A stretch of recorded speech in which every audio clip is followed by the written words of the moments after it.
anybody here ever create expectations for other people? Anybody create expectations for the parents of your kids?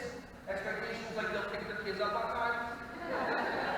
Expectations that if you're in the toddler room that they're not going to show up with a full diaper? Expectations that the parents will call you back? But here's my question. Here's the interesting part. We create these expectations in our minds.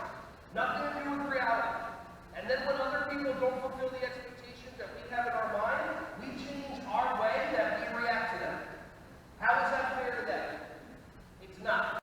Hey everyone, thank you so much for watching my videos. Ron Schwally here. Just wanted to say I appreciate you. Feel free to like, subscribe, and click on the bell if you want to see more videos coming your way to be alerted. Just thank you so much, and feel free to share this content with anybody who you think would find some value from this. Have an awesome, joyous, wonderful, breath-filled rest of your day.